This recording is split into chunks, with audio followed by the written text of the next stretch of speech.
जय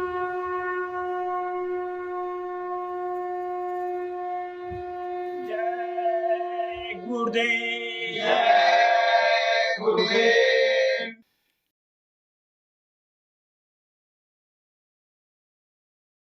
जय गुरुदेव। जय गुरुदेव। मेरे सतगुरु हृदय में समाओ, आके अपना दर्श दिखाओ। मेरे सतगुरु हृदय में समाओ, आके अपना दर्श दिखाओ। मन अंधियारा बहुत है गहरा, आके अपनी ज्योति जगाओ। मन अंधियारा बहुत है गहरा, आके अपनी ज्योति जगाओ। इस अंधियारे से हमको निकालो, अंतर ज्योत स्वरूप दिखाओ। इस अंधियारे से हमको निकालो, अंतर ज्योत स्वरूप दिखाओ।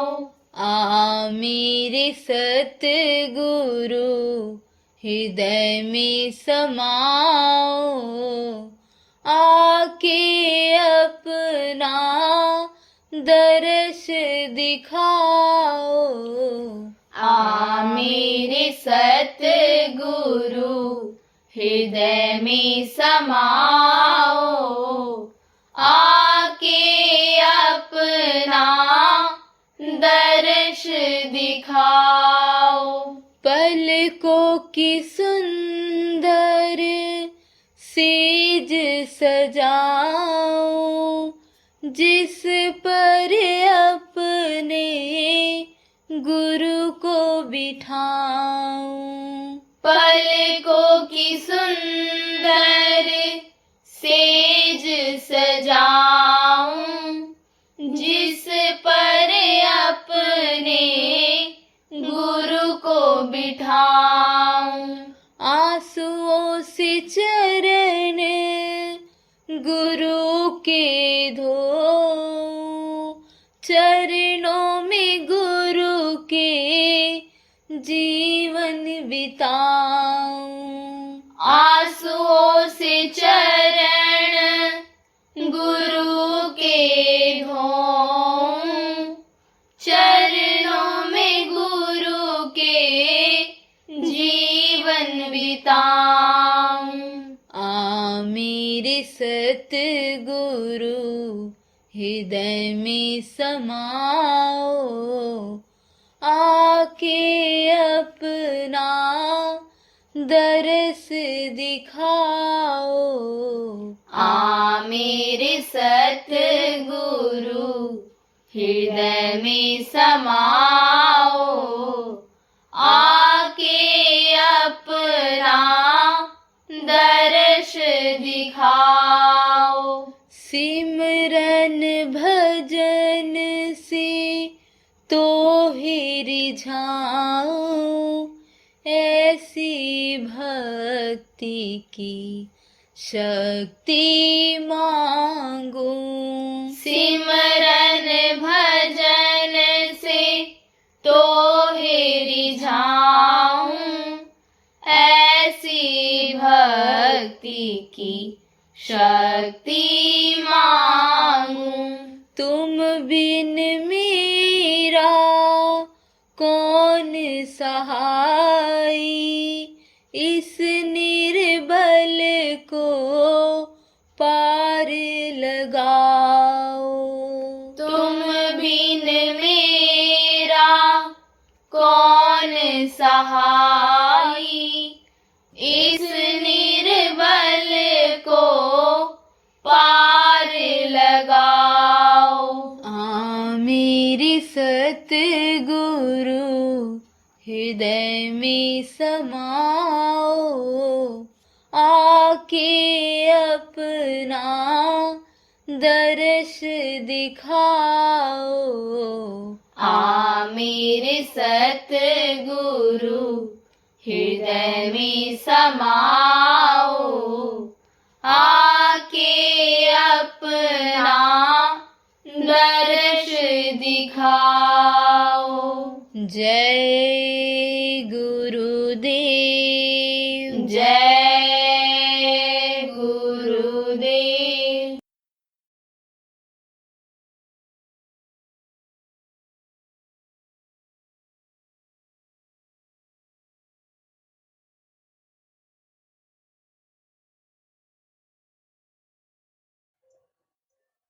गलत साथ नहीं करना चाहिए, गलत संगत में नहीं जाना चाहिए। देखो, भगवान ने बुद्धि दी है कि कोई कुछ कहे तो सुनो और फिर उसके बाद में बुद्धि लगाओ कि भाई इसका परिणाम क्या होगा, आगे इसका फल हमको क्या मिलेगा, खट्टा मिलेगा कि मीठा फल मिलेगा। ये तो कहती है कि ऐसा बोलो ऐसा करो, ये तो कहती है कि शास्त्र बहुत तुमको प्रेम करती है, लेकिन उसके खाने के ऊपर कंट्रोल कर दो, उनकी बातों को काटना शुरू कर दो, तब तुम देखो कितनी गुस्से वाली तुम्हारी सास है। नारद का काम क्या था, सुना नहीं आपको? देखो, गांव के लोग हो सीधे साधे लोग, आपको इसीलिए सब बात बता रहा हूँ। आध्यात्मिक बात तो क्या समझोगे आप? बहुत से लोग तो सत्संग में आ भी नहीं पाते हो। देखो, नारद का काम क्या था? झगड़ा लगाना। तो एक गांव से जा रहे थे नारद जी, चलते रहते थे, लोगों की भलाई भी कर देते थे, लोगों का संदेश भी वहाँ पहुँचा देते थे। कहाँ? विष्णु भगवान के पास। कैसे पहुँचाते थे तो मनुष्य शरीर में ही, लेकिन अपने दिव्य दृष्टि के सहारे वो पहुँचाते थे। दो आंखें देखो ये बाहर है और ये आंख अंदर जो जीवात्मा है ये शरीर को चलाती है उसमें है, तो वो उनकी खुली हुई थी। तो वो जब खुलती है तो ऊपर का सब दिखाई पड़ता है। आज आपको खुलने का तरीका बताऊंगा। सबके अंदर है, चाहे स्त्री हो चाहे पुरुष हो और चाहे बच्चा हो, सबके अंदर है वो आँख। तो उस आँख के सहारे चले जाते थे। तो कोई जब दुख तकलीफ कोई कुछ कहता था अपना, तो वो फरियाद वहाँ लगा देते थे, और जब फरियाद लगा देते थे तब वो उसके लिए कुछ वो बता देते थे। कौन? विष्णु भगवान। तो उस तरह का उपाय वो बता देते थे, उसको ठीक हो जाता था, वो ठीक हो जाता, तो भलाई भी करते थे। लेकिन उनका स्वभाव बन गया था, जैसे कुछ लोगों का स्वभाव बन जाता है, तो उनका स्वभाव बन गया था। देखो, कुछ आदमी ऐसे होते हैं स्वभाव बन कि ठोकर मारते हुए कोई चीज को चलते हैं। कोई चीज पड़ी है रास्ते में रखी हुई है, अब रास्ता जाना है तो एक आदमी, शरीफ आदमी, ऐसे निकल जाता है किनारे से, और जिसका स्वभाव बन गया मार करके तोड़ करके ही चला जाता है। कोई बर्तन रखा हो, कोई चीज रखा हो, तोड़ के ही चला जाता है। ऐसा कुछ औरतें होती हैं, म्या म्या म्या म्या जैसे बकरी बोलती है, ऐसे बोलती रहती, चिल्लाती रहती। तो अब आप ये समझो स्वभाव था उनका किसका? नारद का स्वभाव था। तो जा रहे थे गांव में से, तो लड़कों ने कहा, महाराज आपका बहुत बड़ा नाम है। बोले, कहना क्या चाहते हो बताओ, तारीफ तो मुंह पर कर रहे हो। बोले, कहना ये चाहता हूँ कि हमारे गांव में एक सेठ और सेठानी रहते हैं, उनमें कभी झगड़ा नहीं होता है। आप अगर झगड़ा करा दो तो हम आपको, मान लें कि आप भगवान हो, लोग भगवान कहते हैं, तब बोले कि ठीक है करा देंगे, झगड़ा करा देंगे। तो सेठ चला गया, जब खा पी के सेठानी अकेले रह गई, तब घर में पहुँचे। अब उसने बैठाया, आओ आओ प्रभु, आओ आओ नारद भगवान आओ। बहुत सम्मान था उनका, इज्जत थी। फायदा करते थे लोगों का, उपाय बता देते थे जिससे लोगों के रोग में तकलीफ मिल जाती थी। लड़ाई झगड़ा, आप समझो जो ये समस्याएं हैं उसको भी सुलझने का उपाय सब उनको मालूम था, लेकिन स्वभाव बस वो ये लड़ाई झगड़ा करा भी देते थे। तो गए तो कहे, देखो सेठ तुम्हारा ध्यान नहीं रखता है सेठानी, उसको तो हाय पैसा, हाय पैसा, हाय पैसा रहता है उसको। सुबह निकल जाता है और रात को देर से आता है, तुमसे हाल भी नहीं पूछता, कोई ध्यान नहीं रखता है। अरे बोले, नहीं प्रभु, आपके मुँह से ये शोभा नहीं देती है, वो तो मेरे पति नहीं, मेरे परमेश्वर हैं, भगवान हैं, वो मेरा बड़ा ध्यान रखते हैं। अब ये सोचने लगे, भाई कोई असर पड़ेगा नहीं इसके ऊपर, तो कोई ऐसा तीर छोड़ो जो खाली न जाए, अमोघ बाण छोड़ो। वह मुँह से बाण छोड़ के चले गए। एक तो तीर धनुष से छूटती है और एक मुँह से तीर छूट जाती। तो कहते हैं कि धनुष से छूटी हुई तीर फिर वापस नहीं आती है, ऐसा मुँह से निकली हुई बात को आप ये समझो कि फिर कोई वापस नहीं ला सकता है। इसीलिए बिना विचारे जो करे सो पीछे पछताए, काम बिगाड़े आपनो जग में करे हंसाए। सोच विचार के बोलना चाहिए कोई बात।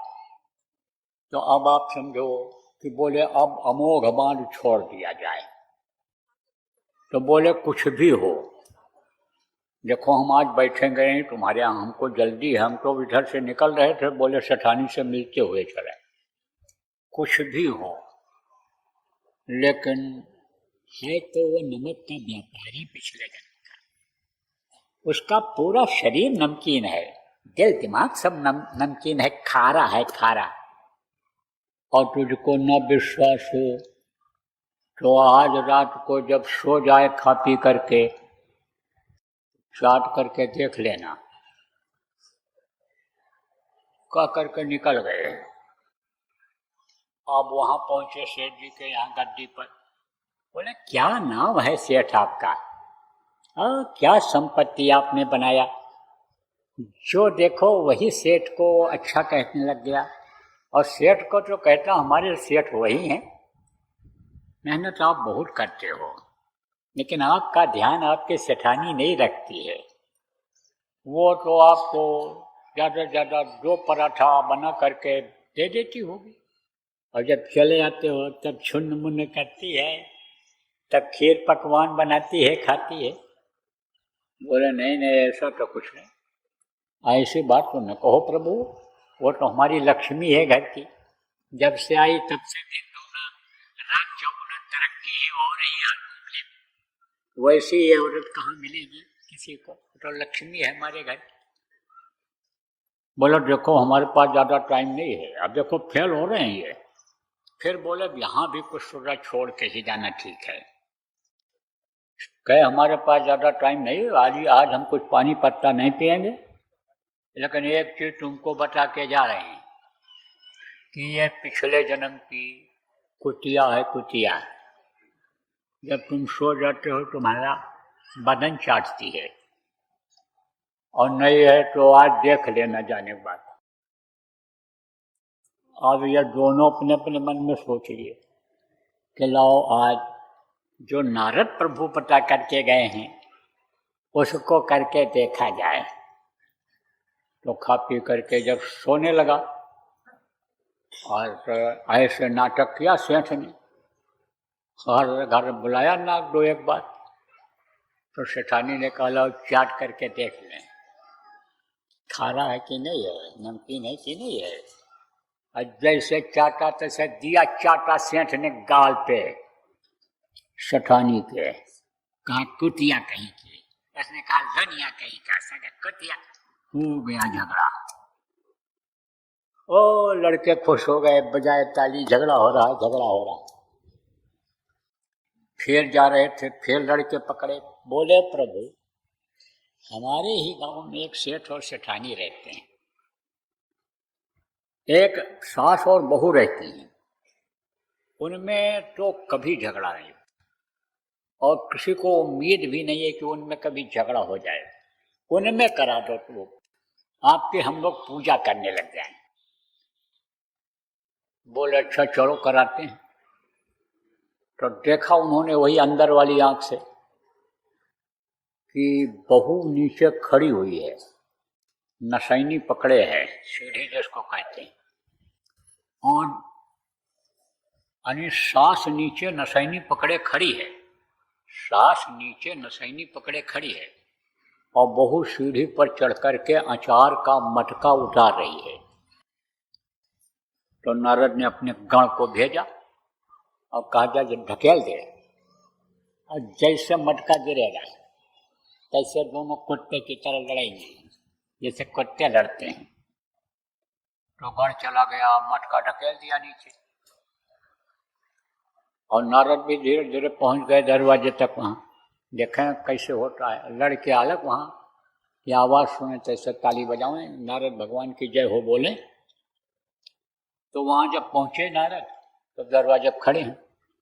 अब क्या देख रहे हैं कि मटका जैसे गिरा तैसे बहू उतर करके आई और सास का पैर छुआ और हाथ जोड़ करके खड़ी हो गई कि माँ मेरे से गलती हो गई, मैं मटका आपको पकड़ा नहीं पाई, मेरे से गलती हो गई, मैं आपको मटका पकड़ा नहीं पाई। और सास क्या कहती है, बच्ची तेरे से गलती नहीं हुई, बेटा तेरे से गलती नहीं हुई, गलती तो मेरे से हो गई, मैं मटके को पकड़ नहीं पाई, मैं क्या करूं, मेरा हाथ कांप गया, मैं तो बुढ़िया हो गई, अब ताकत नहीं लगती है, बच्ची तेरी गलती नहीं मेरी गलती है। अब अपनी अपनी गलती दोनों महसूस कर रहे हैं। नारद खड़े देख रहे हैं, कह रहे हैं अब कौन सा मंत्र मारूं, अब कौन सी विद्या श्लोक पढ़ूं कि इनमें झगड़ा हो जाए। नारद बीच में आकर खड़े हो गए, बोले न तो उनसे गलती हुई और न इनसे गलती हुई, गलती तो मेरे से हो गई कि दो देवियों के बीच में मैं पड़ गया। आप तो दोनों देवी हो, आपके अंदर सहनशीलता है, आपके अंदर क्षमा की भावना है, आप देवी हो, पूज्य तो आप हो, मैंने आप में झगड़ा लगाने की कोशिश किया तो दोषी तो मैं हूं। अब आप सोचो कि अगर सास कुछ बोल दे और बहू चुप हो जाए, और बहू कुछ बोल दे सास चुप हो जाए, भाई कुछ बोल दे भाई चुप हो जाए, अपनी अपनी गलती बाप बेटा मान ले, तो झगड़ा होगा? एक दूसरे के खून के प्यासे होंगे? नहीं होंगे। लेकिन अगर ऐसा साथ मिल गया कि जो बराबर उकसाता रहे, तो ये नहीं सोचना चाहिए कि ये जो हमारे भाई भाई में प्रेम, हमारे भाई भाई के प्रेम को खत्म कर दे रहा है, यह औरत हमारे सास और बहू के प्रेम को खत्म कर दे रही है, यह हमारी दोस्त है, वो बच्चियों तुम्हारी दुश्मन है। अब ऐसा साथ पड़ गया किसका? कैकेयी का। किसका साथ पड़ गया? मंथरा का। मंथरा उसकी दासी थी, उसे न दिमाग खराब कर दिया। किसका दिमाग खराब किया? कैकेयी का। और उसने राम को वनवास करने का वरदान मांग लिया। राजा दशरथ से कहा कि भरत को राजगद्दी दीजिए, इनको वन भेज दीजिए, जंगल भेज दीजिए। राम को ज्यादा मानती थी कैकेयी, भरत को उतना नहीं, अपने बेटे को, राम को अपना बेटा कहती थी। लेकिन बच्चियों साथ गलत पड़ गया। आप जो लोग बैठे हो समझ लो, साथ गलत अगर पड़ गया आपके बच्चों का, बच्चियों का, तो फिर उनका संभलना मुश्किल हो जाएगा। ये व्यवहारिक बातें सब बता रहा हूं जो आपके जीवन में काम आने वाला है। तो आप ये समझो प्रेमियों कि राजा दशरथ ने हुक्म दिया कि तुम जंगल चले जाओ। तो जमीन जायदाद के लिए आज लड़ जा रहे हैं, भाई भाई के खून का प्यासा हो रहा है। और देखो भाई को राजगद्दी देने के लिए पिता के आदेश का उन्होंने पालन कर लिया। जो पिता के आदेश का पालन करना चाहिए रघुकुल कुल की मर्यादा चली आ रही थी, उसका उन्होंने जब पालन किया तो उनको लोग मर्यादा पुरुषोत्तम राम कहने लग गए। तो जंगल गए, छोटे छोटे लोगों को इकट्ठा किया, बंदर और भालू, और गुरु ने जो शक्ति ताकत दी थी उनके अंदर उन्होंने भरा, और उस ताकत से, गुरु की शक्ति से आप ये समझो कि रावण का विनाश किया। और विनाश करके जब वापस अयोध्या आए और उसी शिक्षा के अनुसार प्रजा का पालन करने लग गए, तब ये जो प्रकृति है, कुदरत जिसको कहते हो, कुदरत में क्या चीजें आती हैं, जैसे पहाड़ है, पेड़ है, पौधे हैं, जैसे ये पानी है, आकाश है, धरती है, ये सब साथ देने लग जाते हैं। देखो धरती में उपज कम होती है और कभी कभी उपज बहुत हो जाती है, कहते हो उपजाऊ शक्ति बहुत बढ़ गई। गुरु महाराज की दया हुई लोगों के ऊपर, और ऐसे खाद पानी डाला लोगों ने, सिंचाई भी किया, खाद भी डाला, और गरीब आदमी जो खाद डालने का पैसा था उसको भाड़ा किराया दे करके और गुरु महाराज के कार्यक्रमों में चला गया। सोच ही रहा था कि भाई हम कैसे खाद पानी डाल पाएंगे, हमारी फसल कम होगी। गुरु महाराज ने सत्संग में फरमा दिया कि देखो प्रेमियों, तुमको चिंता फिक्र करने की जरूरत नहीं है। जो माँ के स्तन में दूध भर देता है पैदा होने के पहले, परवरिश वो करता है, देता वो है, खिलाता वो है, उस पर विश्वास करो, तुमको वो प्रभु देगा। और मत डालना खाद, ले जाना यहाँ की मिट्टी उठा करके और बिखेर देना, अपने खेत में बुआई कर देना और देख लेना उससे ज्यादा होता है कि नहीं बगल वाले से जो खाद पानी लगाता है। और देख लिया लोगों ने। यही गोंडा जिला उत्तर प्रदेश, वहाँ पर एक उतरौला तहसील है, रेहरा बाजार है, उसके आगे एक आदमी सत्संगी, गरीब आदमी, 1 बीघा जमीन, कच्चा बीघा, 1 एकड़ में 5 बीघा होता, कच्चा 1 बीघा जमीन उसके पास, उसमें तुअर बोए हुए था और बाकी लोगों के बहुत तुअर थे वहाँ। अब कैसा संयोग बना कि आग लग गई उसमें, खलिहान में। खलिहान किसको कहते हैं, जहाँ से अनाज ले आते हैं फिर निकालते हैं, तो इकट्ठे सबका रखा था। अब वहाँ कैसे आग लगी ये तो उसी को नहीं पता था, और सब लोग अपना अपना बुझावें। वो कड़ा हाथ जोड़ करके कहे गुरु महाराज इतना ही है, इतना ही है, हमारे पास बर्तन भी नहीं, हम कहाँ पानी से इसको भिगो पाएंगे, कहाँ अपना अपना सब बुझाने में लगे हैं। कहते हैं कहावत है ना, जो सबकी दाढ़ी में आग लगती है तो अपनी अपनी बुझाते हैं। ऐसे ही जब आंधी आफत आती है तब अपनी जान लोग बचाते हैं, तो अपना अपना बुझाने में लगे हुए थे। अब वो कह रहा है कि गुरु महाराज हमारे इतने है, गुरु महाराज हमारे इतने ही है। देखो गुरु की दया कैसे होती है। गांव के सीधे साधे लोग, आपको बताता हूँ बच्चियों, कैसी दया होती है। लोग कह रहे हैं अरे तू बुझा नहीं, तेरे पानी लाने का बर्तन है तो तू मिट्टी हो उस पर डाल, तेरा बीज तो लौट आएगा। कहता आप गुरु ही हमारी रक्षा करेंगे, गुरु ही हमको देंगे। अब देखो कैसे दया होती है। सब लोगों का जल गया और उसने भी कहा हमारा जल गया। बाकी लोग जब एकदम से ठंडी हो गई आग, तब गए वहां, ऐसे हाथ पर रगड़े फली को, तो क्या निकले, राख। और वो जब फली को रगड़ा तो देखा दाना निकल रहा है। कैसा दाना? भुना हुआ दाना। ये जो तुअर दाल है, इसको जब भून करके दाल बनाते हैं तुअर को, दाने को, तब वो और ज्यादा स्वादिष्ट लगता है, बहुत स्वादिष्ट लगता है। तो उसको भूनना भी नहीं पड़ा और वो भुना भुनाया दाल उसका बन गया, भुनी हुई अनफली का दाने का दाल बन गया। ऐसे दया होती है। तो ये धरती देती है, नियत से बरकत होती है। देखो नियत ही लोगों की खराब हो रही है। आप समझो कि 1 कमाता था 10 खाते थे, अब 10 कमाते हैं तो भी नहीं पूरा पड़ता है, हाय हत्या लगी हुई है। कोई सुखी है जिसको कहते हो बहुत बढ़िया खाते हैं, अच्छे गाड़ी घोड़ा पर चलते हैं, बढ़िया घर बना हुआ है, बड़ी आमदनी हो रही होगी इनकी, ये चेन्नई में है, बेंगलोर में है, ये बम्बई में है, कलकत्ता में है, ये तो सेठ बने होंगे। लेकिन यहाँ से अगर जाओ सेठ जी से अपने मिलने के लिए गांव वाले से, तो देखोगे जब थाली आती है खाने की तो उसी में औरतें गोलियां रख देती हैं। किसकी गोली रख देती हैं? खाना हजम करने की गोली रख देती हैं। उसके बाद में आप गांव के आदमी बड़ी इज्जत करेगा जब जाओगे, बगल में ही चारपाई लगाएगा, लेकिन देखते रहो जब तक सो न जाए, बात करते रहो, लेकिन जब बात करने का होगा तब वो नींद की गोली खाएगा, तब नींद आएगी।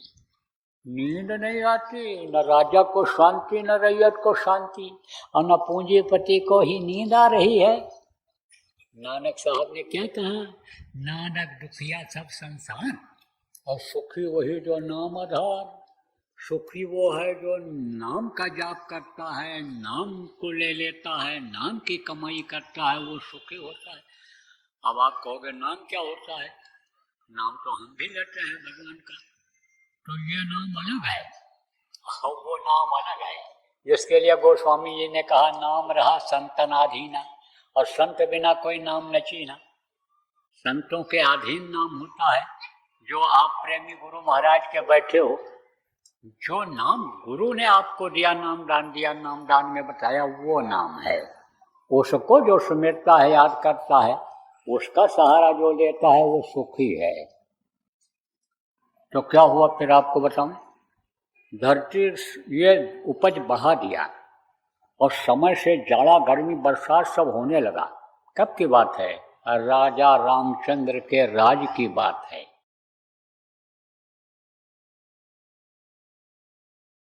क्योंकि ये परिवर्तनशील संसार है, यहाँ बदलाव होता रहता है।